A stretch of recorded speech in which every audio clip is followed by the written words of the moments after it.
आगे बढ़ने से पहले आपको बता दें कि आप सबका बहुत बहुत शुक्रिया। आपने हमारा हैशटैग जो हमने आपको दिया था जी वॉरियर्स, जो आपकी स्क्रीन पर लगातार चल रहा था, आपने इतना समर्थन दिया कि वो भारत में तो नंबर 1 पर ट्रेंड कर ही रहा है, बल्कि पूरी दुनिया में भी जी वॉरियर्स इस समय ट्रेंड कर रहा है। और एक वर्ग ऐसा भी है जो लगातार जी न्यूज के ऑफिस को सील करने को लेकर मांग कर रहा है। वो भी अपने इस हैशटैग को ट्रेंड करवा रहे हैं कि जी न्यूज का दफ्तर सील करो। उन्हें शायद पता नहीं है कि जी न्यूज का दफ्तर तो सील हो चुका पहले ही, लेकिन ये जो ताला है ये दफ्तर पर लगा है, हमारे दिल पर नहीं लगा, हमारे जज्बे पर नहीं लगा, हमारे जोश पर नहीं लगा। हमारे जोश की अगर हम बात करें तो हमने सारे ताले आज तोड़ दिए हैं और अब हमें किसी की चिंता नहीं।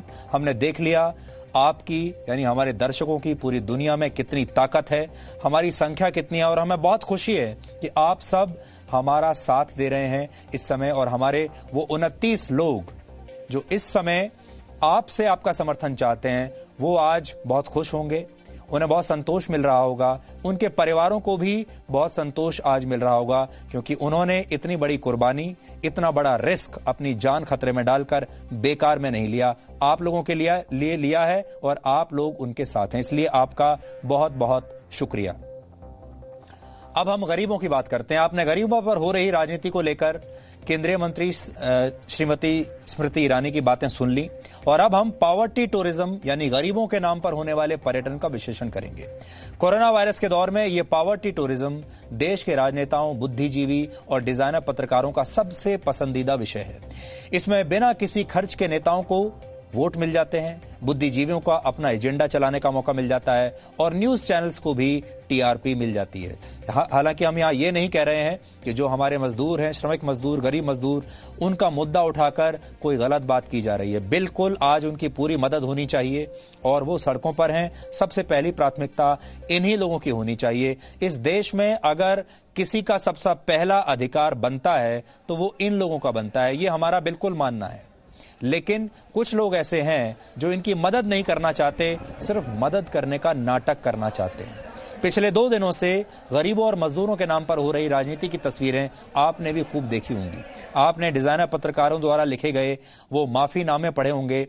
अंग्रेजी अखबारों में बहुत सारे लोग अपने लेख लिख रहे हैं जिनमें इन मजदूरों से वो माफी मांग रहे हैं, कह रहे हैं कि हमें माफ कर दीजिए, हम आपके लिए कुछ कर नहीं पाए, हम बड़े दुखी हैं। लेकिन अफसोस की बात यह है कि गरीबों के साथ तस्वीरें वो नेता खिंचवा रहे हैं जो खुद चाक चौबंद होकर सुरक्षा के बीच बड़े बड़े बंगलों में रहते हैं।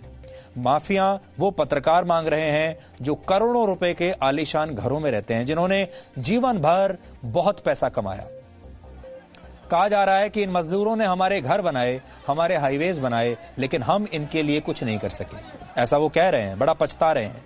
पहली बात तो ये है, अगर आपको हमारे इन मजदूरों के लिए कुछ करना है, ये मजदूर अंग्रेजी के अखबार नहीं पढ़ते, ये मजदूर अंग्रेजी की वेबसाइट नहीं पढ़ते, ये मजदूर अंग्रेजी के न्यूज चैनल्स भी नहीं देखते, ये मजदूर सोशल मीडिया पर जाकर क्या हैशटैग चल रहा है ये भी नहीं देखते। ये मजदूर ये देखते हैं कि इन तक कौन सी मदद पहुंच रही है। अब जरा याद कीजिए कि आखिरी बार जब कोई मजदूर और गरीब आपके घर आया था तो आपने उनके साथ क्या सलूक किया था। ये हमारा इन लोगों से सवाल है जो दिल्ली के लटियंस जोन में करोड़ों के आलीशान मकानों में रहते हैं। जब यही मजदूर आपके घर में काम करने आते थे तब आपने क्या किया था। ये मजदूर जब कभी किसी प्लम्बर के रूप में, कभी इलेक्ट्रिशियन के रूप में, कभी धोबी के रूप में, कभी सामान डिलीवरी करने वाले के रूप में जब आपके घर आते थे तो इन्हें आप अलग बर्तनों में चाय पिलाते थे, इन्हें अलग बर्तनों में खाना खिलाते थे, इन्हें अपने डिजाइनर बड़े बड़े महंगे सोफों पर बैठना तो दूर, उसे हाथ तक नहीं लगाने देते थे, कहते थे दूर बैठिए। कोई मजदूर या गरीब आता था तो उसे उन लोगों की निगाहें लगातार घूरती रहती थी। ये लोग ये नोट करते थे कि कहीं ये मजदूर घर के किसी कीमती सामान को हाथ ना लगा दें, कहीं इनके हाथ लगाने से उनका कीमती सामान गंदा ना हो जाए। जब ये सब मजदूर इनके घर आते थे तो ये ऐसा बर्ताव करते थे। आज ये माफिया मांग रहे हैं अंग्रेजी अखबारों में लिखकर। लेकिन जब मजदूरों के पलायन की तस्वीरें आती हैं तो यही गरीब मजदूर इनके लिए एक बड़ा एजेंडा बन जाते हैं, क्योंकि इन मजदूरों के जरिए ये लोग किसी और पर निशाना साध रहे हैं। इन मजदूरों के जरिए, इन तस्वीरों के जरिए अपना एजेंडा चला रहे हैं और अब इन्होंने एक नई दुकान खोल ली है। आपने देखा होगा बहुत सारे पत्रकार हैं जो इन्हीं मजदूरों की इन तस्वीरों को बेच रहे हैं। इन्हीं तस्वीरों को लेकर उन्होंने बड़ी बड़ी दुकानें खोल ली हैं। चाय की चुस्कियां लेते हुए, कॉफी की चुस्कियां लेते हुए डिजाइनर पत्रकार लंबे लंबे आर्टिकल लिख रहे हैं। राजनेता कड़ी सुरक्षा के बीच मजदूरों के बीच पहुंचकर तस्वीरें खिंचवा रहे हैं, फिर उसे सोशल मीडिया पर ट्रेंड करवा रहे हैं। यह है पूरा एक बिजनेस मॉडल और सोशल मीडिया पर घड़ियाली आंसू बहाए जा रहे हैं। गरीबी हटाओ का नारा हमारे देश में न जाने कब से चल रहा है। 1971 में पूर्व प्रधानमंत्री इंदिरा गांधी ने अपने चुनाव प्रचार के दौरान गरीबी हटाओ का नारा पहली बार दिया था। 1971 में। आज हम इसकी बात कर रहे हैं 2020 में। 49 वर्षों के बाद भी भारत में गरीबी हटी नहीं। इस दौरान न जाने कितनी सरकारें आई, कितने प्रधानमंत्री आए, लेकिन गरीबी नहीं हटी।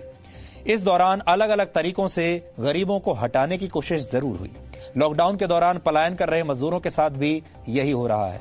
कोई उन्हें कहता है कि मैं तुम्हारा पैसा दे रहा हूं, कोई दूसरा फिर आदमी आता है कहता है मैं तुम्हारा पैसा दे रहा हूं। ये मजदूर मीलों पैदल चलकर एक राज्य से दूसरे राज्य पहुंचते हैं। इस दौरान कभी इन्हें थकान मार डालती है, कभी मजदूर ट्रेन के नीचे आकर कट जाते हैं, कभी कोई ट्रक इन्हें रौंद देता है और अगर किसी तरह से इनकी जान बच भी गई तो इन्हें भेड़ बकरियों की तरह मैदानों में जमा कर दिया जाता है, वहां बैठा दिया जाता है। दिल्ली के पास गाजियाबाद में आज मजदूरों की एक बहुत बड़ी भीड़ उमड़ आई। ये मजदूर सिर्फ किसी तरह अपने घर जाना चाहते हैं। इनकी कोई मांग नहीं है, ये कोई धरना प्रदर्शन नहीं कर रहे, लेकिन इनके लिए ये काम भी आसान नहीं है। जिन सड़कों को इन्होंने अपने हाथों से बनाया, उन्हीं सड़कों पर इन्हें कोरोना के कैरियर के रूप में देखा जा रहा है। जिस लोहे को पिघलाकर इन्होंने रेल की पटरियां बनाई, बिछाई, उस पर चलने वाली ट्रेन से ही अब ये कटकर मर रहे हैं। ये तस्वीरें बताती हैं कि भारत ने कभी गरीबी हटाओ के नारे को असली मुद्दा माना ही नहीं। गरीब हर राजनीतिक पार्टी के घोषणा पत्र का सबसे बड़ा हिस्सा होते हैं। गरीबों के नाम पर न जाने कितने अभियान चलाए जाते हैं। गरीबों का जिक्र किए बिना किसी बड़े नेता का भाषण आज तक पूरा नहीं हुआ। गरीबी जो शब्द है, ये हर नेता का प्रिय शब्द है, हर पत्रकार का प्रिय शब्द है, हर बुद्धिजीवी, हर लेखक का प्रिय शब्द है और बाकी भी छोड़ दीजिए, हर फिल्मकार का प्रिय शब्द है। फिल्म बनाने वाले लोगों का प्रिय शब्द अभी कुछ दिन पहले तक गरीबी ही हुआ करता था। इन तस्वीरों को आप देख लीजिए, लेकिन इन सब से होता कुछ नहीं है और गरीबी सिर्फ राजनीतिक मुनाफे का शब्द बनकर रह गया है। अब आप भारत में गरीबी और गरीबों पर उपलब्ध कुछ आंकड़ों पर यह नजर डालिए, जिनसे आपको गरीबों पर होने वाली राजनीति समझ में आएगी। संयुक्त राष्ट्र के आंकड़ों के मुताबिक वर्ष 2006 से 2016 के बीच, यानी 10 साल में 27 करोड़ लोग गरीबी रेखा से बाहर आ गए। लेकिन इसका मतलब ये नहीं है कि ये गरीब रातों रात अमीर हो गए और इनका जीवन खुशहाल हो गया। भारत में किसे गरीब माना जाए और किसे नहीं, इसे लेकर बहुत सारे विरोधाभास हैं। अंतर्राष्ट्रीय संस्थाएं मानती हैं कि जो व्यक्ति एक दिन में करीब 143 रुपए से ज्यादा कमाता है वो गरीब नहीं है। 143 रुपए, और इस हिसाब से अब भारत में सिर्फ 7 करोड़ गरीब बचे हैं। लेकिन अगर प्रतिदिन 143 रुपए कमाने का अर्थ यह है कि आप गरीब नहीं हैं, तो भी यह रकम बहुत ज्यादा नहीं है। क्योंकि आप खुद सोचिए, क्या आप दिन भर 150 रुपए में गुजारा कर सकते हैं अगर आपके साथ परिवार है तो? सच ये है कि अब भी भारत के मजदूरों की औसतन न्यूनतम आय 178 रुपए प्रतिदिन है। हालांकि सरकारें चाहती हैं इसे बढ़ाकर 375 रुपए प्रतिदिन कर दिया जाए, ऐसा सरकार चाहती है। रंगराजन कमेटी के मुताबिक शहरों में 47 रुपए प्रतिदिन और गांवों में 32 रुपए प्रतिदिन कमाने वाले को गरीब नहीं मानना चाहिए। इसी कमेटी के मुताबिक भारत में अब भी 40 करोड़ लोग गरीब हैं। आज राहुल गांधी गरीबों के साथ तस्वीरें खिंचवा रहे हैं। इससे पहले उनकी दादी पूर्व प्रधानमंत्री इंदिरा गांधी ने भी गरीबी हटाओ का नारा देकर बहुत सारे चुनाव जीते थे। आज राहुल गांधी को अपनी दादी को धन्यवाद देना चाहिए। अगर इंदिरा गांधी ने गरीबी हटा दी होती तो आज राहुल गांधी किसके साथ फोटो खिंचवाते? करीब 55 वर्षों तक देश में कांग्रेस पार्टी का शासन रहा। इनमें से 38 वर्षों तक गांधी नेहरू परिवार ने देश पर शासन किया, लेकिन देश से गरीबी नहीं हटी। हमारे देश में 72 वर्षों से गरीबी पर राजनीति हो रही है, लेकिन गरीबी अब तक मिटी नहीं है। ऐसा नहीं कि पहली बार इंदिरा गांधी ने ही गरीबी हटाने का नारा दिया हो। गरीबी पर राजनीति बहुत पुरानी है। पूरी दुनिया में गरीबों पर सबसे ज्यादा राजनीति कम्युनिस्ट पार्टियों ने की है। आजादी के बाद भारत में कम्युनिस्ट नेताओं ने यह नारा दिया था कि देश की जनता भूखी है, ये आजादी झूठी है। एक और नारा था, धन और धरती बट के रहेगी, भूखी जनता चुप न रहेगी। समाजवादी नेता लोकनायक जयप्रकाश नारायण के समर्थकों ने नारा दिया था, संपूर्ण क्रांति अब नारा है, भावी इतिहास तुम्हारा है।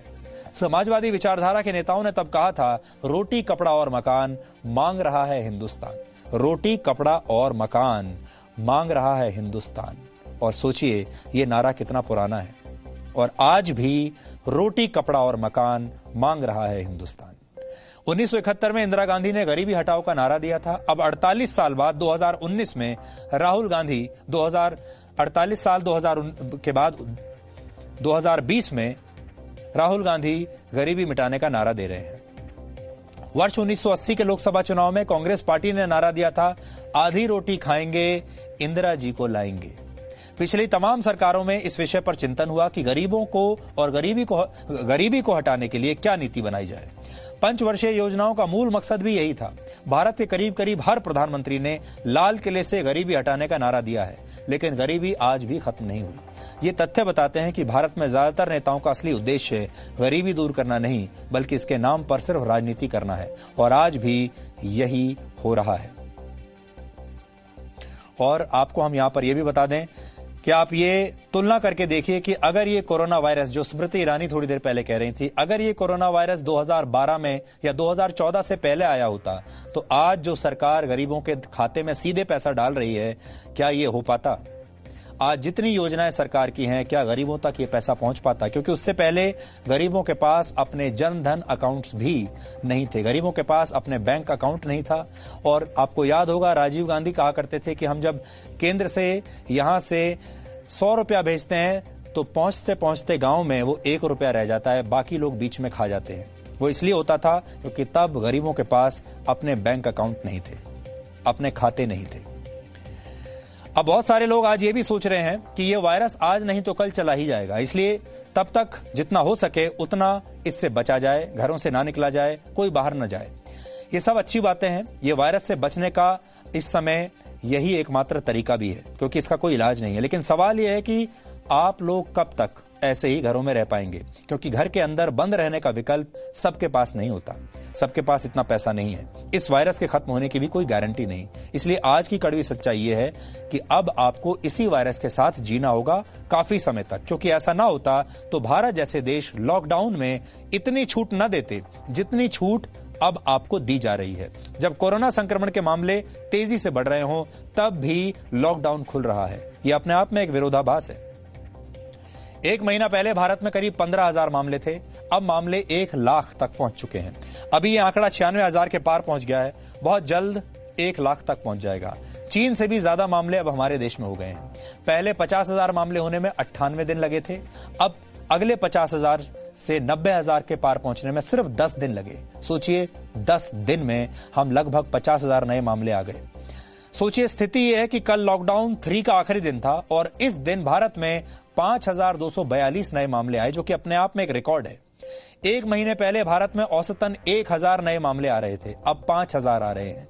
अब इससे 5 गुना ज्यादा मामले आ रहे हैं। पिछले 1 हफ्ते से भारत में औसतन 4,000 से ज्यादा नए मामले और करीब 118 मौत हर दिन हो रही हैं। ऐसे आंकड़ों के बावजूद अगर लॉकडाउन 4 में आपको कई तरह की छूट मिल रही हैं, तो इसका मतलब यही है कि सरकारों ने अब समझ लिया है कि अब हमारा जीवन कोरोना के साथ जुड़ गया है और इस वायरस की वजह से जीवन को अब ठप नहीं किया जा सकता। अब इसी के साथ रहना है और ऐसे ही काम करना है।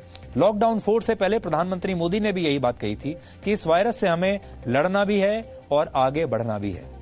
भारत शायद इकलौता देश है जहां संक्रमण के मामले अब भी तेजी से बढ़ रहे हैं, लेकिन इसी के साथ लॉकडाउन में रियायतें भी दी जा रही हैं। अगर दुनिया के दूसरे देशों को देखें तो वहां पर लॉकडाउन के नियमों में छूट देने के बारे में तब सोचा गया जब वहां पर संक्रमण के मामले कम हो गए थे और उन सरकारों को यह लगा कि अब हालात नियंत्रण में आ गए हैं। Spain, Italy, Poland, Belgium, New Zealand जैसे देशों ने यही किया।